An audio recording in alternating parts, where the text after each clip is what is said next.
Hi everyone, it's Justus from the Life and IT Project Management YouTube channel. One of the core purposes of this channel is to highlight the specifics of real project delivery, the kind of insights you won't typically find in your standard PM training or certification course. Because truthfully, the way we view project managers here is different. We see project managers as initiative drivers, regardless of your title. If you are responsible for turning ideas into outcomes for a corporation, for a small business, you are leading a project. You are a project manager.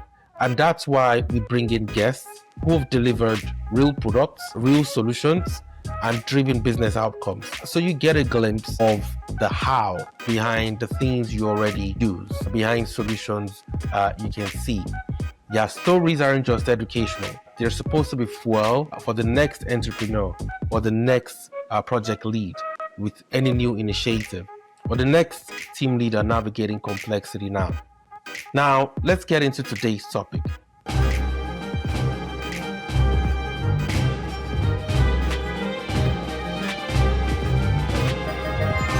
the exams, you know the frameworks.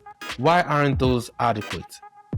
You've probably even bookmarked every top PM channel online, but when you're assigned a real-world project, something still feels off.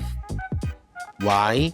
Because textbooks and courses can do great at teaching you the science of things, but not the art. And today, I'm going to walk you through 5 things that typically can hit any project, especially for the aspiring new PM or the transitioning new PM, and what you must do about them before they cause problems you cannot recover from.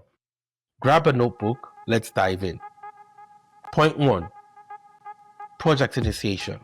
Your pre-work before the project even starts. Now here's the hard truth. Most project failures are seeded before you even show up. Are there services being decommissioned or integrated? Are there associated impacts to those? Are you projectizing a change effort or not? Was there a business case, or did you inherit an idea labeled as a project? Was a budget approved before requirements were even discussed? You'd be surprised how often so many things get missed. So before you jump into kickoff mode, audit the foundation of the project. What problem is this project meant to solve? What assumptions were already baked into the plan? Are you walking into a predetermined solution path? And what to do in that situation where these things need to be clarified is to first of all slow down, take one focused week to clarify the context or more. Rebuild the story if you must, because a fancy Gantt chart won't save a project with a faulty foundation. That's number 1. Next, point number 2, who gave the requirements? Now, you received business requirements document, great, but you need to ask yourself, who actually provided these requirements? Now, within the BRD, who signed up? Yes, you could check that out. But were these requirements validated by the actual end users or by the customers, or just handed to you by a middle manager? Too many PMs assume the requirements are final because they were approved, but approval is not alignment. Now, what do you do in this situation? First of all, you need to go beyond signatures, right? Validate the business requirements document with the business sponsor just to check in with them. Identify and talk to end users directly. Coordinate with internal customers if you have internal customers you can coordinate with, or external customers if that is well coordinated as well. The point here is you are not managing documents. So it's not just the BRD you need. You are managing expectations and value delivery, right? So, and those expectations will determine how your work gets received. So who put together the requirements and who signed off on them? No matter how well you think you delivered, this may derail the project. Point 3, who validates what you deliver? Now, we've spoken about who gave the requirements. You've built the product, you follow the specification documents, but now someone says, this isn't what we needed. However, the person who approved or signed off on the BRD accepts what you've provided. But someone else, quote unquote, the end user or customer says, this isn't what we needed. You see that problem? Ask yourself, who has the final say on whether this project is truly done or whether this feature is truly delivered? Is that the product owner, the business leader, or a validation committee of some sort? What do you need to do in this situation? First of all, you need to define your validation process early. Clarify who signs off. Set a definition of done that's agreed upon. You need to align testing and feedback loops with the right stakeholders. You need to make sure that you have the right UAT testers, if it's a technical product, for example. Don't leave done up to vague interpretation.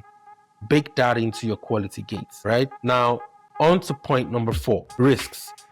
What risks are you not seeing yet? Your risk register probably includes schedule delays, resourcing gaps, vendor issues, right? But what about political landmines, bureaucracy, resource allocations impacting competing initiatives, right? Organizational fatigue. These invisible risks can derail your project, not because they are unpredictable, but because no one flagged them, right? Now, what do you do in that situation? You need to go beyond the RAID log. Who are the sponsors and their delegates? Who is a champion of a project? Where are the cross-functional impacts, right? What lines of businesses are impacted by the success or failure of the project? That's how you begin to uncover the real risks. And you also want to factor internal and external issues, compliance issues, and so many other things. That will save you beyond the RAID log. On to point number 5. What enterprise delivery standard is the project aligned with? Every org has a delivery standard, like it or not. Once you get your PMP, you will assume that is the standard.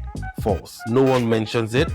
Once you get into any enterprise, especially with a mature delivery framework, they will want you to align with that. It could be agile, waterfall, safe, or some internal hybrid process. But do you know what framework your project is expected to follow? Too often, of course, PMs, Scrum Masters come in and they assume their certification qualifies them to just hit the ground running. No. What do you do in this situation? Once you get on a project, ask this early. What delivery framework is this project supposed to be aligned to? Are there specific templates, stage gates, or compliance reviews required? Who owns delivery assurance and how do they support us? Find the PMO if they have PMOs, the governance lead, or the delivery office, right? And confirm how your work will be evaluated. Avoid getting caught with audit findings 6 months down the road, all right? Because you assumed your own method was enough, but unfortunately, the method, the science is not enough, right? You have to align with an enterprise framework. Final thoughts. The difference between managing and delivering is primarily you thinking beyond the project plan. Think about the terrain. Know what happened before you arrived or before you started. Confirm who defines success. Seek to uncover blind spots and align with the enterprise, not just your immediate team or competencies. That's the difference between simply managing a project and actually focusing on delivering one in today's complex environment. If this resonated with you, drop a comment with a lesson you wish you knew earlier. Don't forget to subscribe for more real-world guidance that goes beyond theory. Until next time, lead smarter, deliver better. Take care.